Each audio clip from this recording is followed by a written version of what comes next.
Hola, soy Sergio, y este es mi nuevo relato original. Sergio arrojó el saco de papas sobre el porche nevado de la casa de campo y se volvió hacia su esposa con una fría determinación en los ojos. Aquí tienes leña y comida para una semana. Me voy con Marina a Turquía. Me llevo a los niños conmigo. Ana estaba en el umbral de la puerta, apretando contra su pecho una carpeta de cuero con documentos, y observaba en silencio cómo su esposo descargaba apresuradamente del maletero un atado de troncos de abedul. «Ya cambié las cerraduras del apartamento», gritó él desde la ventana entreabierta del auto, donde en el asiento trasero estaban sus hijos, la pequeña Elisa de 5 años y el niño Iván de 3. Y Ana sonrió con esa extraña sonrisa de una mujer que sabe algo que su traidor ni siquiera sospecha. El motor rugió, las ruedas patinaron en la nieve suelta, y el coche negro rodó lentamente por el estrecho camino entre los pinos cubiertos de escarcha. Ana siguió con la mirada las luces rojas de los faros traseros y solo entonces se permitió apretar más la carpeta. Dentro había documentos que, en unas horas, convertirían el triunfo de Sergio en una catástrofe. El viento levantó polvo de nieve del techo y se lo arrojó al rostro, pero ella no se inmutó. Hace 48 horas aún era una esposa abandonada común y corriente, a la que su marido había llevado lejos de la ciudad para poder volar tranquilamente con su amante y los niños. Ahora era una mujer que tenía en sus manos la justicia. Un mes antes, Ana había entrado al despacho de su esposo para buscar sus gafas olvidadas y accidentalmente derribó una pila de papeles sobre el escritorio. Los documentos se esparcieron por el suelo y entre ellos vio un poder notarial para la venta de su apartamento de 3 habitaciones, emitido a nombre de Marina Cosio. Sus manos temblaron tanto que apenas pudo enfocar la cámara del teléfono en el texto. Cada línea era como una puñalada. Sergio no planeaba solo irse con su amante. Quería dejarla a ella y a los niños sin un techo sobre sus cabezas. Ana fotografió cada página, tratando de no respirar para que las imágenes no salieran borrosas. En la habitación contigua, Iván tosía. Los fríos otoñales habían desencadenado otro episodio de asma, y ahora el inhalador no se apartaba de su mesita de noche. Ella recogió con cuidado los papeles y salió del despacho, apretando en el bolsillo el teléfono con las fotos comprometedoras. En la habitación de los niños, Iván dormía abrazado a su osito de peluche, y junto a la almohada reposaba el inhalador azul, compañero fiel de sus 3 años de vida. Ana ajustó la manta y besó a su hijo en la frente, sabiendo ya que a la mañana siguiente iría al notario. El despacho de María Victoria olía a café y perfumes caros. La notaria examinó con atención los documentos que Ana le llevó y sacudió la cabeza con un gesto profesional. Técnicamente todo está en orden, pero usted tiene derecho a revocar cualquier poder emitido en su nombre, explicó, sacando formularios del cajón de su escritorio. Ana firmó los papeles con la fría concentración de un cirujano en una operación. Revocación de todos los poderes para la venta de bienes inmuebles, reasignación temporal de la custodia de los niños a su madre, Valentina Pérez. Cada firma era un acto de venganza, meticulosamente planeado y legalmente impecable. Los documentos entrarán en vigor en un mes, el 15 de diciembre, dijo la notaria, estampando el sello. Ana asintió. Justo para esa fecha Sergio había planeado el viaje a Turquía. Ella había visto las impresiones de los boletos en su teléfono. La noche antes de la partida transcurrió en el ajetreo habitual. Sergio correteaba por el apartamento, armando las maletas de los niños y hablando por teléfono con Marina, quien llamaba cada media hora con nuevas demandas y caprichos. «No olvides el inhalador de Iván», recordó Ana, metiendo en la mochila del niño un inhalador de repuesto y un paquete de prednisona. Preparó la cena como siempre, con cuidado y cariño, pero en la copa de su esposo disolvió discretamente una pastilla molida de somnífero. Sergio debía dormir profundamente para que ella pudiera tomar su teléfono y enviar un mensaje a su madre. «Mañana llevo a los niños contigo por una semana». Valentina Pérez estaba advertida y esperaba ese mensaje como una señal para actuar. El somnífero hizo efecto más rápido de lo esperado. Sergio se durmió directamente en la mesa con la cabeza sobre los brazos. Ana sacó con cuidado el teléfono de su bolsillo y escribió el mensaje necesario. ¿Enviar? Listo. Ahora su madre sabía oficialmente que al día siguiente debía recoger a sus nietos, y los documentos de custodia adquirían fuerza legal. Por la mañana, Ana despertó a los niños más temprano de lo usual. Iván tosía y se quejaba, pidiendo quedarse en casa con mamá, pero ella lo abrazó fuerte y susurró: «Papá, te mostrará el mar, mi amor». Verificó que el inhalador estuviera en la mochila del niño y besó a ambos con una ternura especial, sin saber cuándo los vería de nuevo. Elisa charlaba alegremente sobre el viaje inminente, mientras Iván se aferraba a su madre, sintiendo su tensión con el corazón infantil. En el asiento trasero ya esperaba Marina, con un nuevo abrigo de piel, manicura impecable y ojos fríos de una mujer acostumbrada a obtener lo que quiere a cualquier precio. Ni siquiera saludó a Ana, solo miró la hora en su reloj caro. Sergio cargaba apresuradamente las maletas en el maletero, nervioso por el retraso matutino. Estaba seguro de su plan: dejar a su esposa en la casa de campo sin comunicación, volar con los niños y su amante, y al regreso presentarle la venta del apartamento como un hecho consumado. Un cálculo simple y cruel de un hombre que se creía más listo que los demás. Ana se paró en el porche y agitó la mano despidiendo el auto. Bajo el brazo llevaba la carpeta de cuero con copias de todos los documentos. Su seguro y prueba de que, a veces, la traición se vuelve contra el traidor. La nieve crujía bajo sus pies cuando regresó a la casa. Y por primera vez en un mes, Ana se permitió sonreír de verdad. El mostrador de facturación en el Aeropuerto Internacional de la Ciudad de México zumbaba con voces de pasajeros y anuncios en 3 idiomas.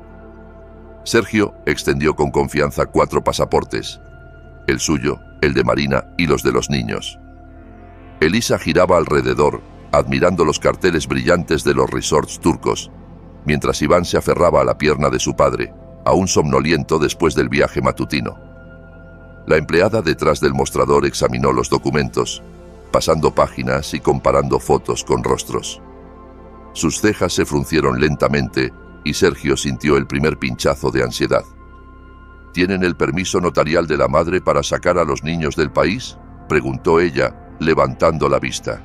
Marina tamborileaba nerviosamente con sus uñas pintadas sobre la superficie de plástico del mostrador.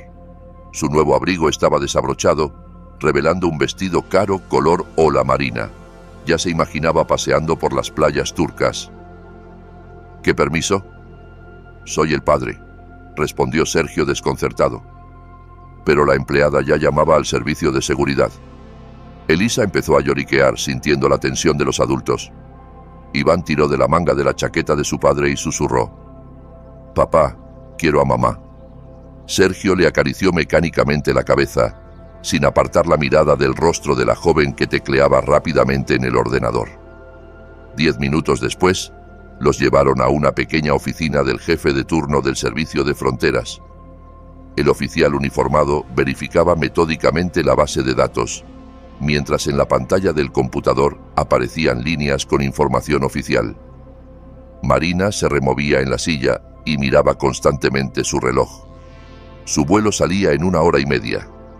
Desde hoy, la custodia temporal de los menores Elisa e Iván Solano recae en Valentina Pérez, leyó el guardia de fronteras en voz monótona desde la pantalla. Sergio sintió que el suelo se hundía bajo sus pies. Instintivamente buscó su teléfono en el bolsillo, pero estaba vacío. Lo había dejado con Ana en la casa de campo. Marina se levantó de un salto y salió al pasillo, acercándose al primer pasajero que vio. ¿Me presta su teléfono? Es una emergencia. Su voz temblaba de pánico mal disimulado. Un hombre de mediana edad se lo dio con empatía, y Marina marcó rápidamente el número que Sergio le dictó con voz trémula. Valentina Pérez contestó al primer tono como si esperara la llamada. Ana hizo lo correcto. Recogeré a los nietos ahora mismo. Su voz era calmada e inquebrantable, como la sentencia de un juez. Sergio arrancó el teléfono de las manos de Marina y gritó algo incoherente, pero su suegra ya había colgado. Justo en ese momento, Iván comenzó a ahogarse. Al principio solo tosió, pero luego la tos se volvió desgarradora y muchitelnaya. El niño se llevaba las manos al cuello. Sus labios adquirían un tono azulado. Elisa retrocedió asustada hacia la pared y lloró. Sabía que esos ataques de su hermano eran terroríficos. Sergio levantó a su hijo en brazos y corrió hacia la salida de la oficina. ¿Dónde está el puesto médico? ¿Dónde está el puesto médico?, gritaba, abriéndose paso entre la multitud de pasajeros. El guardia indicó la dirección y un minuto después irrumpieron en una habitación pequeña con paredes blancas y olor a antiséptico. La enfermera de bata blanca rebuscaba en los gabinetes, abriendo cajones uno tras otro. No tenemos medicamentos pediátricos para el asma, solo dosis para adultos. Su voz revelaba el pánico profesional de quien entiende la gravedad pero no puede ayudar. Iván jadeaba en brazos de su padre. Su pechito se agitaba convulsivamente. Elisa estaba en un rincón, llorando y abrazando su muñeca favorita. Marina se acercó a la ventana y sacó su propio teléfono, tecleando un mensaje rápido. Su rostro estaba tenso, pero no por preocupación por el niño. Resolvía sus propios problemas mientras Sergio luchaba por la vida de su hijo. La ambulancia llegó en 8 minutos, que parecieron una eternidad. El paramédico, un hombre mayor con ojos cansados, examinó rápidamente a Iván y le inyectó prednisona. Es un ataque grave. Necesita hospitalización, dijo, acomodando al niño en la camilla. La máscara de oxígeno cubría la mitad de su carita. Sergio se sentó junto a su hijo en la ambulancia, sin soltarle la mano. Elisa se acurrucó en sus rodillas y sollozaba en silencio. El paramédico monitoreaba el pulso y la presión, dando órdenes cortas al conductor. Más rápido, la saturación baja. Ataque demasiado fuerte. Podría haber edema cerebral. Sergio oyó fragmentos de la conversación de los médicos. Esas palabras lo golpearon más que cualquier golpe físico. Miró por la ventana trasera y vio un taxi amarillo alejándose del aeropuerto en dirección opuesta. Marina había desaparecido, dejándolos solos con la catástrofe. El vehículo corría por la autopista nevada. La sirena cortaba el crepúsculo invernal con destellos azules. Iván yacía inmóvil, solo su pecho subía y bajaba débilmente bajo la máscara de oxígeno. Sergio rezaba por primera vez en meses, torpemente, desesperado, prometiendo a todos los santos lo que fuera a cambio de la vida de su hijo. Elisa se durmió en sus brazos, exhausta por el estrés y las lágrimas. El paramédico revisó los instrumentos y sacudió la cabeza. El estado del niño seguía crítico. Fuera de la ventana pasaban las luces de la Ciudad de México, indiferentes a su tragedia, y Sergio entendió que su vida anterior había terminado para siempre. En el bolsillo de su chaqueta estaban los boletos a Turquía, ahora convertidos en papeles inútiles. Marina había huido con sus sueños de una nueva vida, y Ana había resultado más astuta y despiadada de lo que imaginaba. Pero nada de eso importaba ahora. Solo contaba Iván, luchando por cada respiro bajo la máscara de plástico. Dale like a este video para que YouTube sepa que te interesan estas videohistorias y te recomiende más relatos de calidad. La sala de emergencias del hospital infantil los recibió con olor a cloro y sonidos de equipo médico. Los doctores en batas blancas trasladaron rápidamente a Iván de la camilla de la ambulancia a una de hospital, sin dejar de monitorear su estado. El niño yacía quieto, con la máscara de oxígeno ocultando la mitad de su rostro y cables de sensores conectados a un monitor portátil. Sergio intentó seguirlos, pero un guardia corpulento le bloqueó el paso. Solo personal médico, espere en el pasillo. Su voz no admitía réplicas. Elisa se aferraba a la chaqueta de su padre, sollozando y repitiendo, «Ivancito, Ivancito». Las puertas de reanimación se cerraron, dejándolos en el silencio estéril del pasillo hospitalario. En el estacionamiento frente a la entrada principal, se detuvo el viejo Toyota de Valentina Pérez. Ana bajó del auto y se dirigió rápidamente hacia la puerta. Su rostro estaba pálido, pero decidido. Sabía que este momento era inevitable. El encuentro con su esposo, quien apenas empezaba a comprender la magnitud de lo ocurrido. El pasillo de reanimación era largo y estrecho, iluminado por una fría luz neón. Sergio estaba apoyado en la pared, sin afeitar, con la camisa arrugada que se había puesto esa mañana para el viaje a Turquía. Sus nudillos estaban ensangrentados. Los había golpeado contra la pared para descargar su furia impotente y su desesperación. Al ver a Ana, algo se quebró en sus ojos. «¿Qué has hecho? ¿Qué le has hecho a nuestro hijo?», gritaba, agarrándola por los hombros. Pero el grito no era tanto de ira como de horror ante el hecho de que sus propias acciones habían llevado a la catástrofe. Ana lo miró en silencio, sin intentar liberarse. Elisa vio a su madre y corrió hacia ella, llorando. «Mamá, Ivancito no respira. Ivancito está azul». La niña hundió el rostro en el abrigo de su madre, buscando protección del nightmare que se desarrollaba a su alrededor. Valentina Pérez se acercó y abrazó en silencio a su nieta, alejándola de los padres gritones.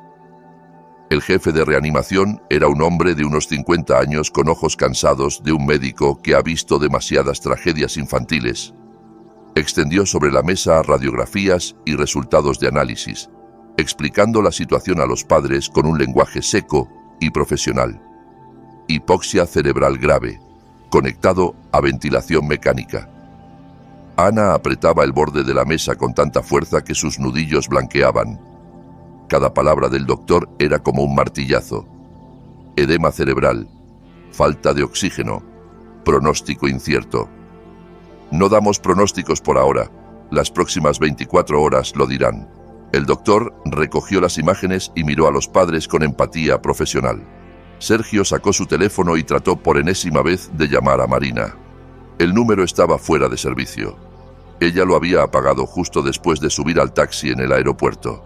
Entendió que estaba solo con sus problemas, sin dinero, sin apoyo, con un hijo moribundo y una esposa que lo odiaba. En el lobby del hospital había un cajero automático y Sergio decidió sacar dinero para el tratamiento. Insertó la tarjeta, tecleó el PIN, pero la pantalla mostró fondos insuficientes. La segunda tarjeta dio el mismo resultado. La tercera, llamó al banco con manos temblorosas. El operador de seguridad fue cortés pero inflexible. Esta mañana a las 9:30, su persona de confianza, Marina Cosio, retiró el límite disponible de sus tarjetas. La suma total fue de 840.000 pesos. Sergio se dejó caer en una silla de plástico junto al cajero, dándose cuenta de que Marina lo había despojado por completo. El poder para manejar las cuentas bancarias se lo había dado un mes antes, cuando ella se quejaba de problemas con su propia tarjeta. Entonces le pareció un gesto natural de un hombre que confía en su amada. Ahora ese poder se había convertido en el instrumento de su ruina total. La noche en el hospital se extendió interminablemente. Ana se sentó en la sala de reanimación en una silla dura junto a la camita de su hijo. Iván yacía inmóvil, conectado a múltiples aparatos que vigilaban cada latido de su corazón, cada respiración artificial. Su manita estaba fría en la palma de ella.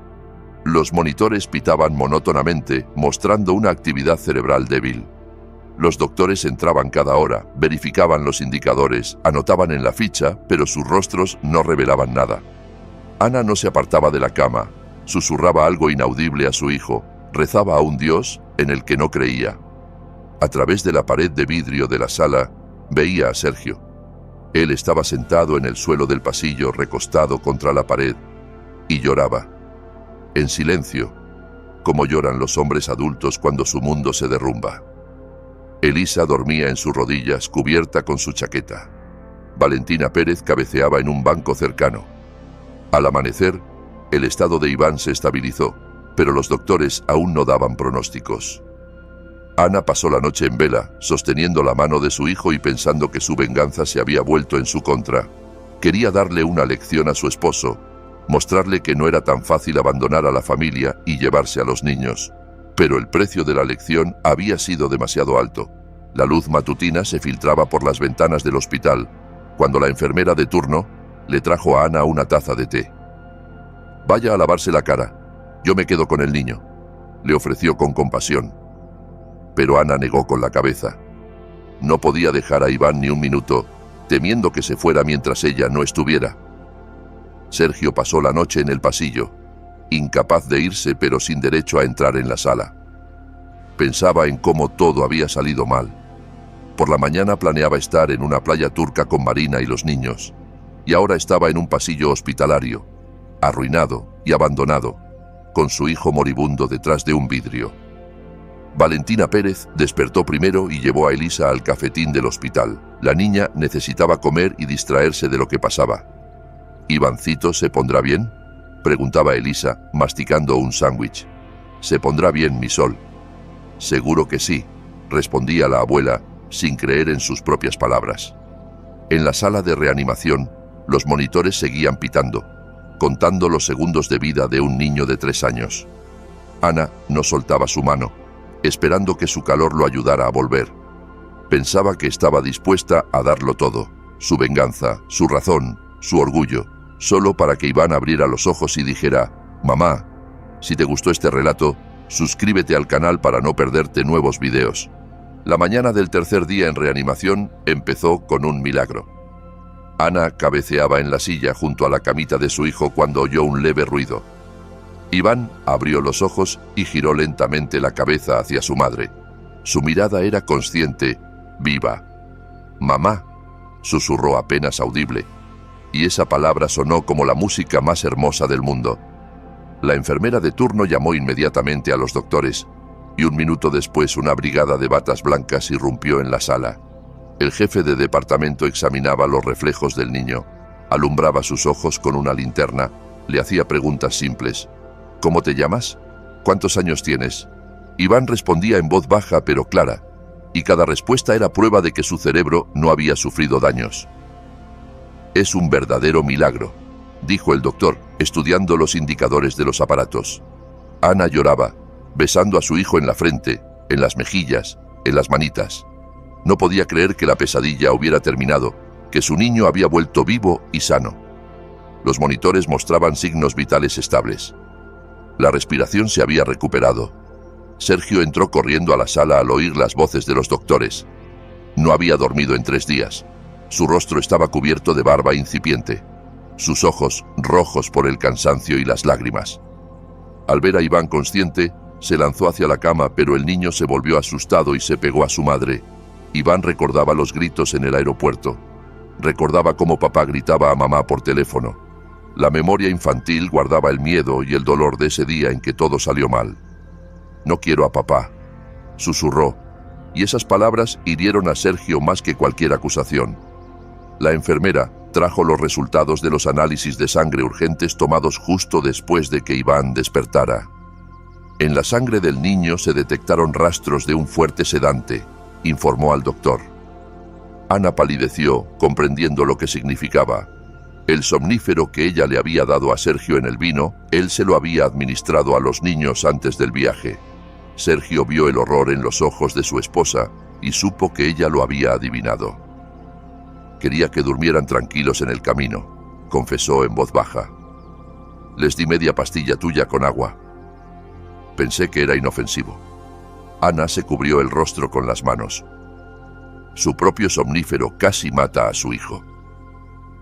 El doctor explicó que los sedantes para adultos pueden causar en niños una reacción paradójica. En lugar de sueño, excitan el sistema nervioso, lo que provoca ataques de asma. La combinación de estrés, el aire viciado del aeropuerto y el medicamento creó las condiciones perfectas para la catástrofe. 2 días después, un investigador llegó al hospital, un hombre de mediana edad con ojos penetrantes y rostro fatigado. Trajo una carpeta gruesa con documentos y fotos. «Tenemos información sobre Marina Cosio», dijo, extendiendo sobre la mesa imágenes de cámaras de vigilancia. Marina Cosio es un alias. Su nombre real es Elena Vargas, una estafadora profesional, buscada a nivel federal por 3 casos criminales. El investigador mostró fotos de las cámaras del aeropuerto. La mujer con el abrigo conocido se iba con la maleta de Sergio mientras él luchaba por la vida de su hijo. Sergio miraba las imágenes y no podía creerlo. La mujer con quien planeaba una nueva vida era una delincuente. Su esposa, sin querer, lo salvó de la cárcel. Continuó el investigador. Cosio se especializa en hombres adinerados con hijos. Planeaba incriminarlo en lavado de dinero de drogas. El investigador sacó otra foto de la carpeta. El plano del apartamento de Marina, encontrado en un allanamiento. La policía forzó la puerta de su vivienda alquilada y halló un archivo completo de esquemas fraudulentos. documentos falsos, fotos de otros hombres con niños, grabaciones de llamadas telefónicas. En el escritorio de Marina había un plan detallado de la operación contra la familia Solano: sedar a los niños durante el viaje, simular su secuestro por el padre, luego extorsionar a la madre exigiendo rescate por su regreso, al tiempo que vendía el apartamento y transfería el dinero a cuentas ficticias. Estudió a su familia durante 3 meses, explicaba el investigador. Sabía de la enfermedad del hijo, de sus problemas familiares, de su situación financiera. Usted era el objetivo perfecto, un empresario exitoso en crisis de mediana edad, dispuesto a todo por una joven amante. Sergio escuchaba y sentía cómo se derrumbaba lo último que le quedaba: la ilusión de que al menos Marina lo amaba. Incluso eso era una mentira, un espectáculo meticulosamente dirigido. No era un hombre que había conquistado el corazón de una mujer hermosa, sino la víctima de una timadora profesional. Ana escuchaba en silencio el relato del investigador, sosteniendo la mano de Iván. El niño ya podía sentarse en la cama e incluso jugar con los juguetes que Elisa le llevaba. Pero cada vez que Sergio entraba en la sala, el pequeño se escondía detrás de su madre. El confianza estaba rota, y no se sabía si podría repararse. Marina Cosio fue detenida en el aeropuerto de Guadalajara al intentar volar a Dubái, informó el investigador al día siguiente. El dinero retirado de sus cuentas fue incautado y será devuelto al final de la investigación. Extendió a Sergio un certificado de inicio de causa penal y le pidió firmar el acta de interrogatorio. Elisa armaba un rompecabezas junto a su hermano, feliz de que él pudiera jugar al fin. Ivancito, mira, construí una casita para el osito, gorjeaba. Y el niño sonreía, aunque aún débil por la enfermedad. Esa alegría infantil parecía el único punto luminoso en la familia destruida. Cuando el investigador se fue, Sergio se acercó a la cama de su hijo. Iván no se apartó esta vez, pero tampoco se lanzó a sus brazos como antes. «Perdóname, mi amor», susurró Sergio, pero el niño guardó silencio, sin saber qué responder. El corazón infantil aún recordaba el dolor y el miedo. Sergio se arrodilló ante su esposa, sin importar la presencia de los niños y el personal médico. «Perdóname, Ana. Perdóname por todo».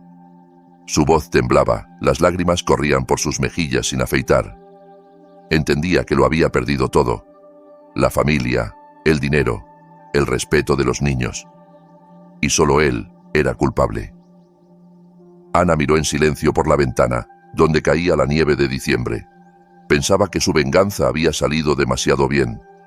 Sergio estaba quebrado, humillado, arruinado, pero el precio de la victoria era exorbitante.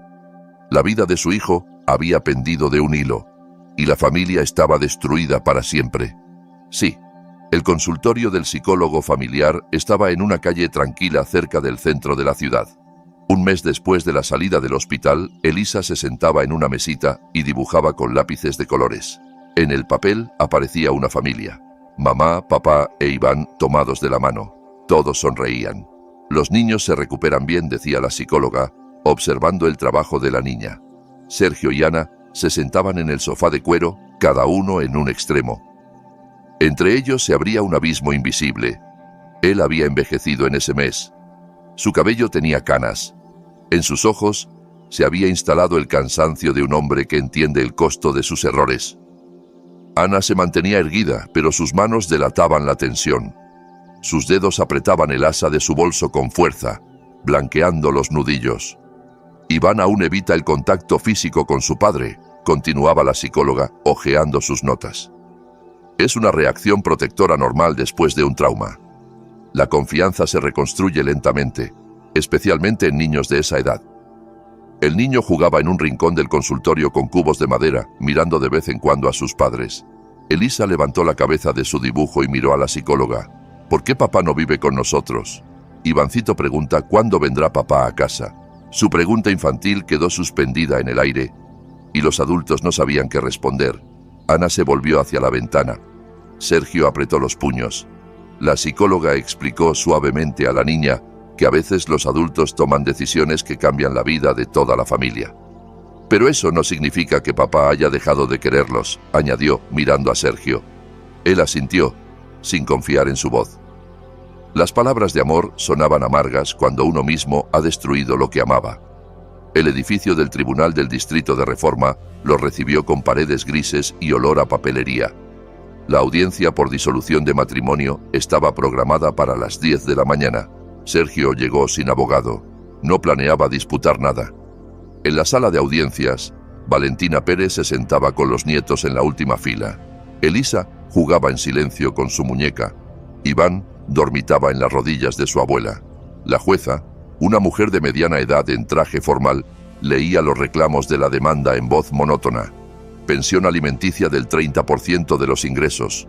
División de bienes adquiridos en común.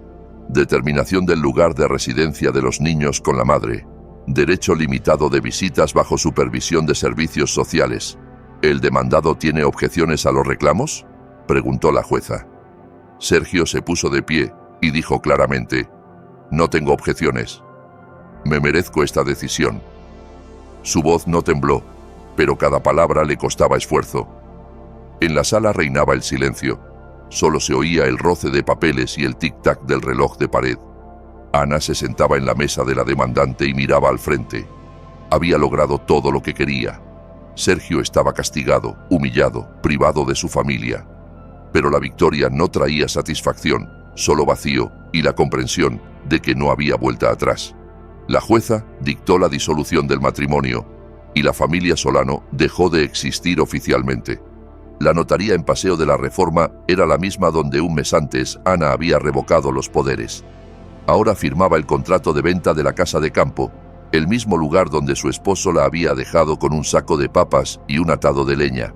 El comprador, una joven pareja familiar, transfería el dinero a su cuenta. La suma bastaba para el tratamiento de Iván en una clínica alemana. Documentos procesados, transacción completada, dijo el notario, estampando el sello final. Ana guardó los papeles en su bolso y salió a la calle, donde Sergio esperaba junto a la entrada. Había venido a despedirse de los niños antes de su viaje a Alemania. Valentina Pérez estaba con los nietos en el auto, sin querer encontrarse con su ex yerno. Sergio parecía perdido contra el fondo de las vitrinas elegantes de Reforma. Alquilaba un apartamento de una habitación en un barrio periférico. Trabajaba como gerente en una pequeña empresa. Su negocio se había derrumbado junto con su reputación. «¿Cómo están los niños?», preguntó cuando Ana se acercó. Iván casi no tose. «Elisa va bien en la escuela», respondió ella secamente. Él le extendió un sobre con dinero, todo lo que había podido juntar en un mes, para el tratamiento de Iván. «Sé que es poco, pero...». Ana tomó el sobre en silencio. Contenía 15.000 pesos, una miseria comparada con lo que Marina había robado, pero para él eran sus últimos ahorros. El aeropuerto internacional de la Ciudad de México, el mismo lugar donde un mes antes su familia se había derrumbado. Ahora estaban en la sala de salidas, preparándose para partir a Múnich. Iván sostenía en las manos un nuevo inhalador alemán, más avanzado que el viejo. Elisa apretaba contra su pecho una mochila con juguetes y libros en alemán. Sergio se agachó ante su hijo. El niño no se apartó esta vez, pero tampoco se arrojó a sus brazos como antes. «Seré bueno, y tú sé bueno, papá», dijo Iván en voz baja, y esas palabras sonaron como perdón y sentencia al mismo tiempo. Sergio abrazó a su hijo con cuidado, temiendo romper el frágil confianza. Elisa se acercó y le dio un papel doblado. Era el mismo dibujo del consultorio de la psicóloga, la familia tomada de la mano. «Para que no nos olvides», dijo seria. Sergio tomó el dibujo con manos temblorosas y lo guardó en el bolsillo interior de su chaqueta, cerca del corazón. Ana estaba al lado, observando la despedida. En sus ojos no había odio, pero tampoco perdón, solo cansancio y la comprensión de que algunas heridas no cierran nunca. Le kivnó secamente a su ex esposo, de manera formal, como a un conocido con quien ya no comparte camino. Valentina Pérez tomó a los nietos de la mano y los llevó hacia la puerta de embarque. Elisa se volvió y agitó la mano a su padre. Iván caminaba en silencio, respirando concentrado por el nuevo inhalador. Sergio se quedó junto a las grandes ventanas, despidiendo con la mirada a las personas más queridas de su vida. El avión de Lufthansa ganaba altura lentamente sobre la nevada Ciudad de México. Ana miraba por la ventanilla las luces de la ciudad, que se hacían cada vez más pequeñas. Abajo quedaba la familia destruida, la venganza que se convirtió en tragedia y una dura lección sobre que la victoria no siempre trae felicidad. Iván dormía en su hombro, respirando de manera uniforme y tranquila. Los doctores alemanes prometían nuevos métodos de tratamiento que podrían curar su asma para siempre. Elisa hojeaba un folleto colorido de la clínica de Múnich, intentando descifrar palabras desconocidas. «¿Mamá, volveremos a casa?», preguntó. Ana le acarició el cabello y miró por la ventanilla.